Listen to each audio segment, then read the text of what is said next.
건강하고 행복한 소시의 오늘 오후 두 번째 소식입니다. 자, 오늘 저녁 시간대가 되면요, 굉장한 한파가 몰아친다고 합니다. 굉장히 좀 이상 기후라고 할 수가 있어요. 실제로 저도 거짓말인가 싶었는데 오늘 딱 검색을 해보니 밤사이에 기온이 뚝 떨어져서 꽃샘추위가 온다. 내륙 곳곳 3월 한파가 시작된다.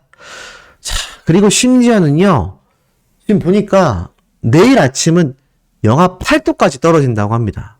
오늘보다도 또 떨어진대요. 그러니까 지금 오늘 저녁부터 시작해서 굉장히 날씨가 추워지고 있다라고 말을 하는데, 지금 보면 이 3월 한파특보는 3년 만에 처음이라고 합니다.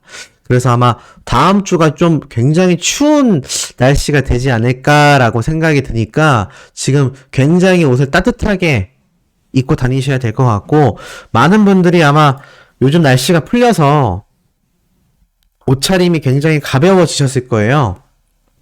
하지만 굉장히 날씨가 추워지기 때문에 꼭 이 부분을 염두해서 옷을 간소하게 입어주셔야 될 것 같다. 그렇지 않으면 이것 자칫 잘못하면 독감 크게 걸릴 수 있습니다. 그러니까 요즘 잊지 마시고 꼭 많은 분들 옷차림 조심하시길 바라고, 자, 나아가선 건강하고 행복해야 또 이 건강하고 행복한 아티스트 임영웅님의 소식을 우리가 행복하게 들을 수 있지 않습니까? 자, 우선 임영웅님의 첫 번째 무비 차트 소식부터 빠르게 전달해 드리겠습니다. 많은 분들이 궁금해하고 계세요. 오늘 일요일까지 20만 관객이 달성되냐 안 되냐, 이걸 두고 많은 분들이 지금 걱정과 궁금증을 가지고 계신데, 우선 이 무비 차트에 나와 있는 순위에서는 탑3에서 임영웅님이 내려오지 않았습니다. 여전히 당당한 2위의 모습을 보여주고 있고, 걱정했던 것과는 달리 주말을 기점으로 3위까지 떨어지는 모습은 나타나지 않았다라는 거. 하지만 이 4위에는 이렇게 슬램덩크가 또 위치를 하고 있고, 지금 이 대회비라는 한국 영화는 아예 7위 밖으로 이렇게 밀려나고 말았습니다. 그래서 사실적으로는 지금 5위와 6위가 전부 다 이 개봉 전 영화이기 때문에 실질적으로 탑4안에 위치된 모든 영화 중에 3개가 1위, 3위, 4위를 차지하고 있는 것이 다 일본 애니메이션이다. 어떤 분이 그런 질문을 한번 해주셨어요. 도대체 왜 저렇게 일본 만화 영화를 많이 보는지 모르겠다. 근데 인정해야 되는 부분인 것이, 사실 이 일본 애니메이션은 세계적으로도 작품성이 있기 때문에 우리나라에도 매니아가 많은 게 사실이긴 합니다. 그렇기 때문에 이게 뭐 어찌 보면 우리나라가 빨리 더 이 케이팝만이 아니라 다방면으로 문화 강국이 되어야 한다라고 생각이 되는 부분이기도 한데, 그래도 임영웅님이 그것을 어느 정도 이뤄내고 있지 않습니까? 이렇게 탑2에 당당히 위치해서 우리나라의 그 어떤 국산 영화도 지금 달성하지 못하고 있는 2위라는 순위를 꾸준히 유지하고 있습니다. 뭐 대회비 영화가 잠깐 하루 동안 1등을 한 적도 있고, 다른 영화가 순위에 치고 올라온 적도 있지만, 이렇게 꾸준히 매일매일 이 무비 차트에서 2위에 랭크되어 있는 건 임영웅님의 영화가 한국에선 유일하다. 통합전산망에서는 어떨까요? 통합전산망에 살펴보니 역시나 일본 애니메이션들이 1, 2위를 다 차지하고 있고, 소울메이트라고 하는 국산 영화가 3위에 랭크가 되어 있습니다만, 무비 차트에서는 지금 5위까지 밀려나 있죠. 그리고 I'm Here to Finally 4위에 당당히 랭크가 되어 있습니다. 근데 중요한 건 이제 관객 수겠죠. 관객 수를 보아하니, 제가 어제 봤을 때는 이 예매 관객 수가 17,000명 정도였는데, 16,000명? 7,000명 정도였는데, 지금 보니까는 여기서는 여전히 17만 8천명으로 되어 있고, 예매 관객 수가 13,000명으로 이렇게 적혀 있습니다. 22,000명 정도만 있으면 이제 20만 명 관객을 달성할 것 같다라고 말씀드렸는데, 제 생각에는 아직 이게 적용이 안 된 게 아닌가 싶기도 해요. 근데 이게 문제는 13,000명에서 끝난다라고 가정을 했을 땐 지금 이 17만 8천 명이 적용이 다 안 된 숫자라고 할 경우라 할지라도 지금 단순히 계산을 해보면 19만 명 정도가 됩니다. 아쉽게도 20만 명이 살짝 부족한 상태가 될 수도 있어요. 지금 제가 영상을 올리고 있는 시간대 기준이 5시에서 6시 사이입니다. 자, 사실 이러다 보니 지금 이 I'm Here로 더 파이널이 요번 주가 가기 전에 20만 관객 달성이라는 목표가 살짝 불투명해질 수도 있다라는 불안함이 있습니다만 아직 저녁 시간대가 남아있죠? 저녁 10시쯤까지 시간이 남아있기 때문에 아직 이 영화 관람을 안 하신 분들의 숫자까지 합산이 된다라고 했을 때는 그래도 한 9,000명 정도의 분들이 더 오셔야 된다. 물론 이게 정확한 집계는 아니에요. 제가 보니까 이 무비 차트도 그렇고 이 실시간 이 현황 사이트도 그렇고 100% 1분 1초 단위로 막 적용되는 게 아니라 좀 시간 텀이 있는 것 같습니다. 그러다 보니 이게 아무래도 조금 편차가 있을 수 있는데 어찌됐건 좀 간당간당합니다. 20만 관객을 넘을 수도 있는 상태이고 아주 근소차로 조금 부족할 수도 있고 어찌됐건 많은 분들이 그래서 관람을 좀 해주셔야 되는 현재 상태다. 뭐 사실 20만 관객이 되지 않는다 라고 할지라도 제가 볼 때는 뭐 굉장한 기록이긴 합니다. 하지만 많은 영웅시대 분들이 고대하고 있는 만큼 꼭 20만 관객이 달성될 수 있기를, 그리고 이 무비 차트에서만큼은 임영웅님의 그날 당일 예매율이 정말 굉장한 수치를 기록하고 있다. 이 스즈메의 문단속이 뭐 기존 이 사전 예매율까지 합산이 돼서 그런지 모르겠지만 말도 안 되는 예매율을 보여주고 있습니다. 하지만 이게 아마 월요일쯤 되면은 팍 깎일 거예요. 그렇게 따지면 지금 유일하게 9%가 넘는 예매율을 보이고 있는 건 임영웅님의 영화이기 때문에 이 무비 차트는 제가 말씀드린 것처럼 그날 하루치만큼의 예매율만이 합산되는 것 같아요. 총 예매율이 아니라 이 통합전산망에서는 전체 예매율을 가지고 이렇게 판단을 하는 것 같기도 한데 이게 뭐 정확하게 관계자들한테도 제가 답변을 들을 수가 없어서 어찌됐건 눈에 보이는 수치만으로 봤을 때는 임영웅님의 I'm Here로 더 파이널이 굉장한 기록을 세우고 있다. 자, 이 가운데 영웅시대 분들의 팬 활동이 영화에서만 이어지는 게 아니죠. 제가 얼마 전에 소개를 해드리기도 했던 이 부산 독거노인 분들을 위한 23번째 나눔 봉사활동, 바로 부산 영웅시대 스터디하우스 회원님들의 요 멋진 모습이 또 다시 한번 기사를 통해 등장을 했습니다. 독거노인 분들을 위해 매달 둘째 주 수요일마다, 발음이 왜 이렇죠? 매달 둘째 주 수요일마다 정기적으로 70만원 후원과 도시락 나눔 봉사를 진행하고 계신 멋진 분들인데 이때까지의 누적 후원금만 3,480만원에 달한다라고 하니 이 지금 내용이 연일 기사로 보도가 되고 있습니다. 후원 증서도 뭐 한두 개가 아니에요. 이런 멋진 영웅시대 분들의 활약상에 힘입어서 다른 분들도 작년 연말 연시 때 굉장한 기부 기록이 쏟아지기도 했습니다. 수호씨도 사실 남모르게 살짝 기부를 하긴 했지만 제가 이 후원 증서 같은 거를 공개하다 보니까 또 몇몇 안티들이 이런 말을 하더라고요. 뭐 몇 푼 기부했다고 그런 거 공개하냐? 왼손이 하는 일을 오른손이 모르게 하라는 말도 모르냐? 네, 뭐 그런 비판을 들어서 제가 어느 시점부터는 후원 증서를 공개하고 있지 않지만 그래도 꾸준히 기부를 저도 조금씩은 하고 있습니다.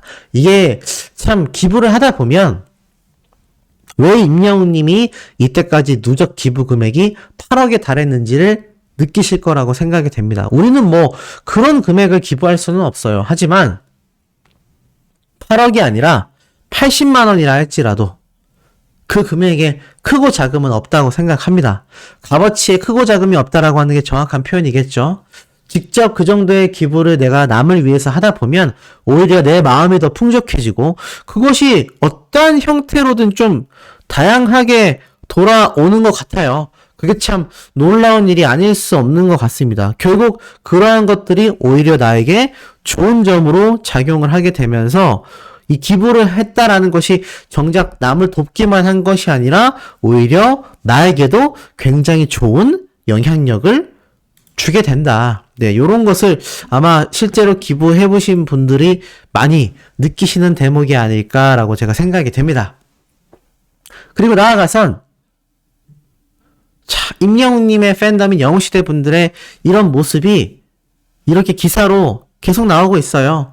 물론 이 기사 내용은 똑같은 부산 영웅시대 분들의 활약입니다만 이 헤드라인을 한번 보세요.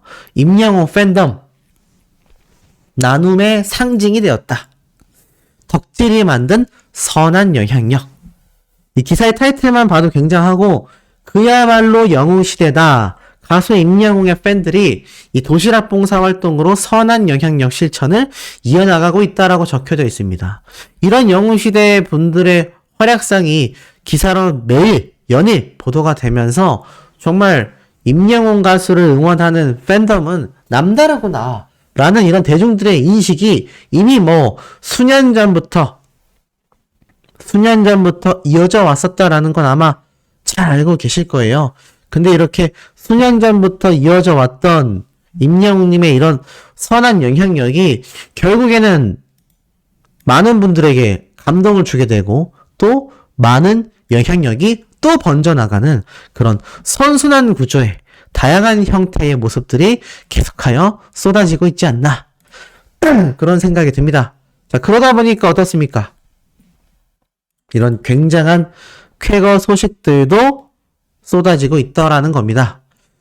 자, 보니까 임영웅 남자 가수상 팬투표 1000표 넘었다.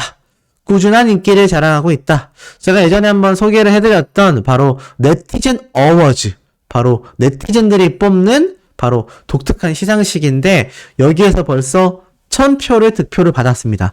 하지만 순위가 지금 7번째 정도로 되어 있는 것 같아요. 근데 제가 전에도 말씀드렸지만 이 네티즌 어워즈 투표를 꼭 무조건 해야 된다, 해서는 안 된다라고 제가 말씀드리기가 애매해서 이 투표만큼은 우리 영웅시대 분들의 선택이다 라고 제가 말씀을 드렸던 부분이기도 하기 때문에 어찌됐건 투표를 하실 분들은 꾸준히 하시는 것도 괜찮고 필요치 않다라고 생각되신다면 패스하시는 것도 하나의 방법이기 때문에 어찌됐건 제가 볼 때는 좀 그런 상태다. 하지만 중요한 건 임영웅님의 이 남자 가수상 후보에도 이렇게 당당히 올라서 있다라는 거. 자, 그러다 보니까 이 영향력이 광고계로까지 무수히 번져나갑니다. 굉장히 제목이 재밌어요.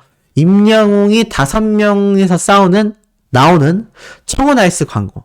임영웅이 1대3으로 싸우는 웰메이드. 싸운다라는 표현이 사실 좋다라고는 말할 수가 없을 것 같습니다.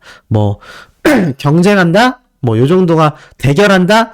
요 정도가 좋겠죠? 근데 어찌됐건 쭉 살펴보니 이렇게 적혀져 있습니다. 바로 임영웅님이 나오는 청혼아이스 광고와 웰메이드 광고. 이 두 영상이 이제 조회수 경쟁을 하기 때문에 이렇게 기사에 소개가 되었던 게 아닐까라는 생각이 들어요. 쭉 내려보면 이 웰메이드 광고와 함께 청혼아이스 광고 영상까지 함께 이 조회수가 폭등하다 보니 이렇게 제목을 지었던 것 같습니다.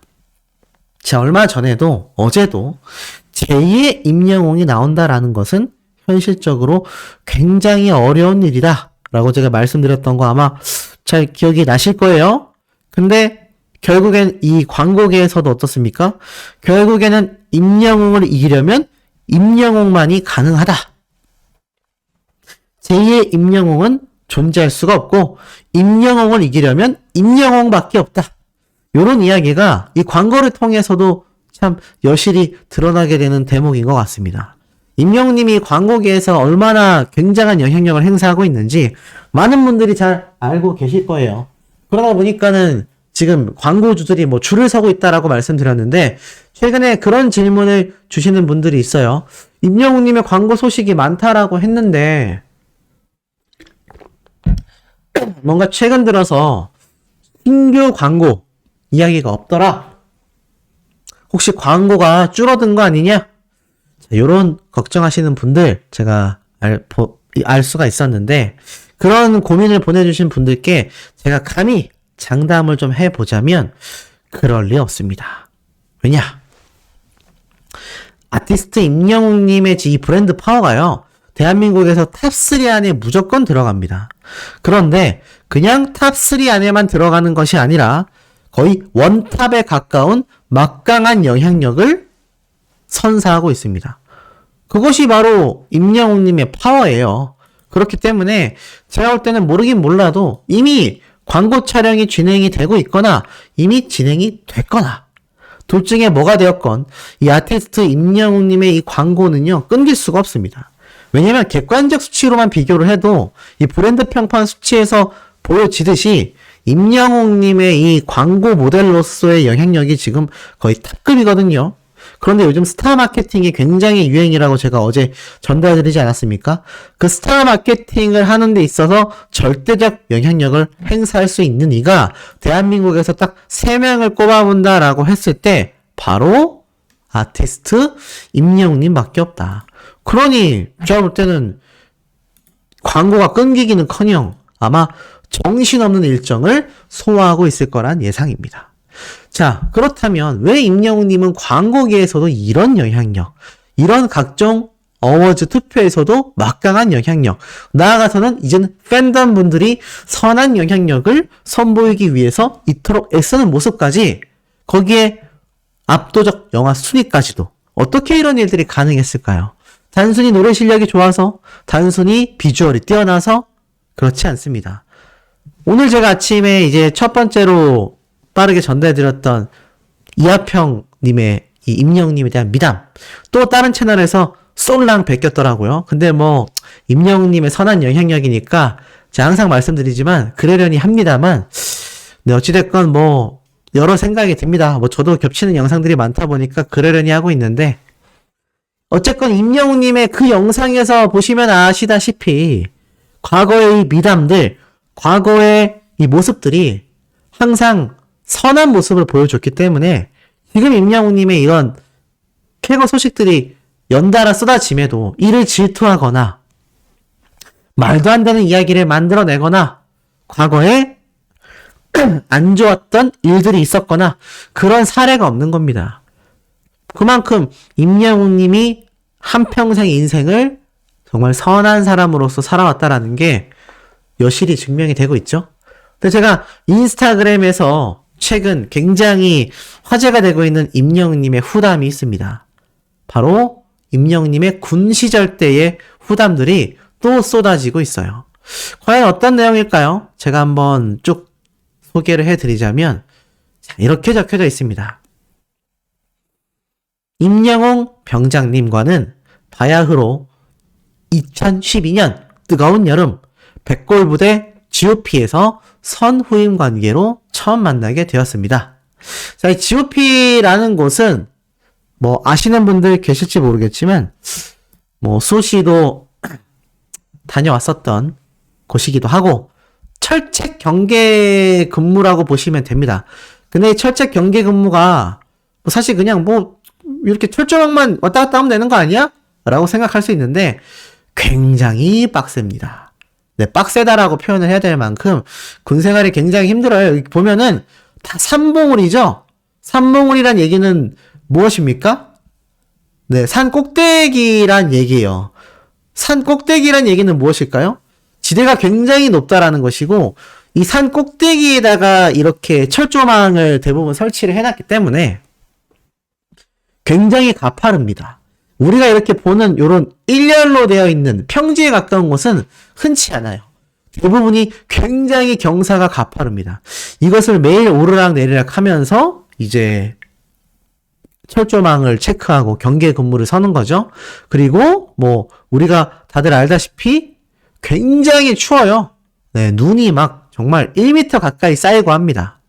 거기에 훈련도 굉장히 많이 뜁니다. 네, GOP에서 훈련을 뛰진 않지만 이 GOP에서의 경계 근무 기간이 끝나면 이제 전투부대로 내려와서 굉장히 훈련을 뛰어요. 그래서 육군부대 중에서는 정말 굉장히 좀 힘든 곳으로 유명합니다.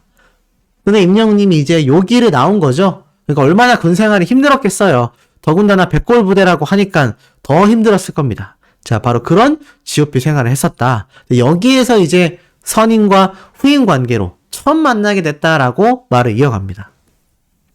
학업으로 인해 또래 친구들보다 군대를 늦게 간 상황이었습니다. 설상가상 배정받은 부대가 대한민국 육군에서 가장 빡세기로 유명한 백골부대. 설레임 반, 긴장 반으로 입대했던 때가 떠오릅니다.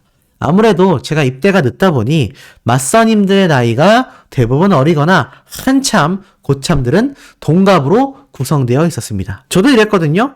제가 군대 입대하자마자 제 바로 위에 한 달 정도 차이 나는 이 고참을 맞고참, 맞선임이라고 해요. 맞다 있다라는 표현이거든요. 근데 저보다 2살인가 3살 어렸습니다. 그리고 제가 입대했을 때의 고참들은 다 저랑 동갑이었어요. 굉장히 비참하거든요. 아마 이 친구분도 같은 상태였던 것 같아요. 그래서 어느 정도 각오하고 입대한 터라 담담한 척 했지만 굉장히 싱숭생숭했다고 해요. 그런데 이 순간 숨도 못 쉬겠던 이 긴장된 공간에서 여유롭게 휘파람을 부르면서 등장한 이가 바로 임영웅님이었다라고 해요. 재밌죠? 그러면서 쭉 군생활이 이어집니다. 이 GOP에서는 주간, 전반야, 후반야 이렇게 3가지의 근무 형태로 이루어집니다. 영웅이는 소초의 얼굴이자 두뇌를 담당하는 상황병으로 근무했습니다. 이 소초라는 건 소대라고 보시면 돼요. 근데 이제 GOP로 올라가면 소초라고 합니다. 근데 여기에서 이제 궁금해하시는 분들이 있어요. 아니 상황병이라고 하는 거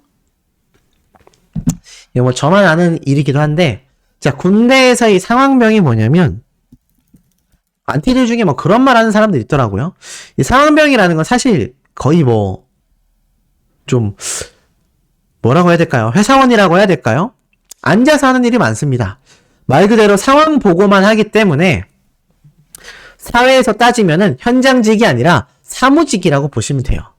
그러니까 일반 군인들이 훈련을 뛰거나 저렇게 추운 날씨 속에서 막 오르락 내리락 하며 땀 뻘뻘 흘리며 경계 근무 서고 이런 게 없이 그냥 이렇게 내부 실내에서 전화 받고 보고하고 컴퓨터 업무하는 그런 게 상황병입니다. 근데 요걸 보고 또 안티들이 임영웅 군대 뭐 백골 부대 나왔다라고 하는데 상황병이더만 요렇게 얘기하거든요. 자, 제가 여기에 진실을 하나 말씀드릴게요. 이건 어디서도 들을 수 없었던 이야기일 겁니다. 임영웅님이 왜 상황병으로 근무를 하게 되었을까요? 이 GOP라는 건요, 이 기간이 있습니다. 제가 군 생활할 때는 1년 정도 GOP를 왔다 갔다 했고, 요즘에는 뭐 6개월, 요 정도로 이제 줄었거든요. 그래서 일반 전투부대에서 이제 철책 근무를 서는 곳까지 이동을 합니다. 그러니까 부대의 위치가 바뀌는 거예요. 1년이면 1년, 6개월이면 6개월 동안. 그래서 철책 근무를 서는 지역으로 부대가 다 이사를 가서 거기에서 이제 근무를 서는 겁니다. 그리고 기간이 끝나면 다른 부대하고 또 트레이딩, 이제 교대를 해요. 그 기간이 이제 요즘엔 6개월, 예전에 1년 정도였는데 아마 임영웅님이 군 생활을 하던 시기에는 한 10개월 정도 했을 겁니다. 근데 어찌됐건 왜 임영웅님이 상황병이었냐? 이 전투부대에서 GOP를 올라갈 때요, 이 흔한 말로 짬이 많이 찬 고참들, 병장들 있지 않습니까? 이 병장들이 대부분 상황병을 하게 됩니다. 그리고 자신의 부사수로서, 자신이 이제 쫄따군 거죠? 보조 임무를 맡을 부사수로 2등병 또는 1병을 뽑아서 데리고 있습니다. 근데 임영웅님이 GOP라는 이 경계 근무를 서로 올라갔을 때는 상황병일 때 병장이었어요. 말년 병장이었습니다. 그렇기 때문에 상황병 근무를 선 거예요. 근데 반전이 있어요. 자, 이 상황병 근무를 설 만큼 임영웅님이 고참이었잖아요. GOP에 올라갔을 때. 그 얘기는 반대로 한다면 백골 부대가 우리나라에서 굉장히 힘든 부대 아닙니까? 근데 이 백골 부대에서 임영웅님이 과연 이 군생활 때 훈련을 안 뛰었을까요? 백골 부대 훈련량이 굉장히 많은 곳입니다. 근데 임영웅님이 GOP 올라갈 때 병장이었다라는 거는 2등병부터 상병 끝날 때까지 이 전투부대에서 엄청나게 훈련만 뛰었다는 얘기예요. 그러다가 이제 병장이 되면서 GOP로 올라가게 됐고 GOP에서 상황병으로 근무를 하게 된 겁니다. 사람들이 이제 하나만 알고 둘은 모르는 거죠. 임영웅님이 쉽게 말해서 짬밥이 안 되던 2등병에서 1병, 상병 요 시기 때는 전투부대에서 굉장히 훈련을 많이 뛴 거고, 그러고 나서 병장이 됐을 때쯤 부대가 이제 교대할 시기가 돼서 GOP 근무지로 올라가게 된 겁니다. 그때 임영웅님이 이제 워낙 고참이니까 편하게 해주려고 부대에서 상황병으로 세워준 거다. 요거 모르셨죠? 네, 소씨만 알고 있는 진실입니다. 자, 그리고 나아가서는 뒤로 이렇게 이어져요. 그래서 임영웅님이 이 소대의 얼굴이자 두뇌를 담당하는 상황병 근무를 했었다라는 거. 한날은 이 VIP 간부, 그러니까 굉장히 높은 간부죠. 높은 간부가 부대를 방문해서 모두가 당황하고 있는 사이 깔끔한 브리핑을 해서 포상 휴가까지 받은 임영웅 병장님의 클라스. 그리고 매번 밖에서 고생한다며 근무자들을 살뜰히 챙기는 모습 등 자신만의 선한 영향력을 무한히 쏟아주어서 최강소초, 그러니까는 사단 내에서 최고의 부대를 가리는 대회를 달성한 만큼 단단한 팀워크를 다질 수 있게 큰 도움을 줬다고 합니다. 분위기 메이커이자 큰 형 역할을 했다는 거죠. 특히 여기 나오네요. GOP에서 부르는 소대를 소초라고 한다. 이 소초의 막내였던 이 친구분에게 다가와서 군대에서 귀하디 귀한 황금마차에서 사온 먹거리, 이 황금마차라는 거는 요거까지 제가 설명을 드려야 되나? 군대 얘기 여자분들이 되게 재미없어 한다고 했는데 그래도 임영웅님 얘기니까요. 요렇게 생긴 노란색 트럭이 있어요. 노란색 트럭. 이게 GOP는 워낙 상급 부대다 보니까 워낙 위에 있다 보니까 일반 군부대처럼 PX라는 마트가 없습니다. 그래서 요 노란색 차에다가 이 사 먹을 수 있는 걸 막 실어요. 그래가지고 이 산봉우리에 있는 산 꼭대기에 있는 GOP 부대를 막 순회를 합니다. 순회를 해요. 그래서 요때 이제 부대로 오게 되면은 이제 군인들이 막 가가지고 여기 보면 이렇게 막 줄 서서 사 먹죠. 얼마나 열악한 환경입니까? 여기 보면 여기 산봉우리 보이세요? 산 꼭대기에 부대가 위치해 있기 때문에 이 GOP에서 근무하는 근무자들은 이 황금마차만 기다려요. 그러니까 임영웅님이 이런 곳에서 군 생활을 했다라는 겁니다. 자, 계속 이어나가 보면 결국에는 이 황금마차가 매번 오지도 않아요. 한 달에 몇 번 안 옵니다. 그래서 그때 막 사서 쟁여놓거든요. 그 얼마나 이게 귀한 간식거리예요. 근데 이거를 친구분에게 톡톡 줬다. 그리고 군 생활에서 에이스로 거듭날 수 있는 이런 꿀팁들도 알려줬다. 그러면서 괜히 억압된 상황을 풀어주고자 괜히 운동하러 가자며 자신을 데려가 줬던 이 친구의 호의를 다시 한번 감사하다라고 말을 합니다. 그리고 이 20살 초반 피가 끓어오르는 청춘은 대부분의 말을 뱉어내기엔 능숙하지만 상대방의 말을 귀담아 듣는 경우는 대부분 없다라고 생각하는데 영웅이는 달랐다라고 말을 합니다. 매번 상대의 말에 귀 기울이며 자신의 일인 마냥 공감해주고 조언을 해주는 따뜻한 선임이자 친구였다라고 해요. 특히 축구라는 이 공통된 관심사로 인하여 똘똘 뭉쳐서 함께했던 짧고도 길었던 6개월간의 군생활. 그러니까 임영웅님은 병장을 달자마자 GOP로 올라갔고 상황병 근무를 하다가 제대를 한 겁니다. 그래서 임영웅님과 이 6개월간의 군생활이었다라고 해요. 단 6개월밖에 하지 않았던 군생활이지만 굉장히 두 사람이 돈독해질 수 있었던 거는 아마 끼리끼리 만든다고 하죠. 좋은 인성의 사람들이었기 때문에 가장 막내와 가장 고참이었던 이 두 사람이 군대를 제대하고 나서도 친구 관계로서 유지가 될 수 있었던 것 같아요. 그래서 지금 생각해도 소중하고 정말 추억으로 마음 한켠에 자리 잡고 있다고 합니다. 자, 그리고 나아가서는 마지막에 이렇게 적혀져 있어요. 영웅이와의 추억을 적다 보니 한도 끝도 없는 것 같아 이만 글을 줄여볼까 합니다. 겉바속촉. 겉은 바삭하고 속은 촉촉하다. 왜 내면이 모두 매력적이고 알면 알수록 더욱 진국인 영웅이를 사랑해주셔서 팬분들께 감사드리고 저도 곁에서 가장 힘들 땐 두 걸음 빨리 찾아가 위로해주고 가장 기쁠 땐 한 걸음 뒤에서 든든한 응원을 해줄 수 있는 친구로서 자리매김하겠습니다. 라면서 이렇게 임영웅님에게 깊은 진심을 전했던 친구분의 이 미담인데 사실 이걸 소씨가 몇 년 전에 전달해 드렸었어요. 아마 아시는 분들도 많이 계실 겁니다. 근데 요즘 들어서 다시금 임영웅님의 저 이야기가 회자가 되고 있다. 그 비밀은 요 바로 다음 영상에서 제가 1시간 안에 바로 올릴 거거든요. 다음 영상에서 또 공개를 하도록 하겠습니다. 자, 구독, 좋아요, 알림 설정, 스밍, 투표 활동 부탁드리면서 그럼 제가 예고해드렸던 것처럼 우리 오늘 세 번째 영상에서 바로 만나도록 해요.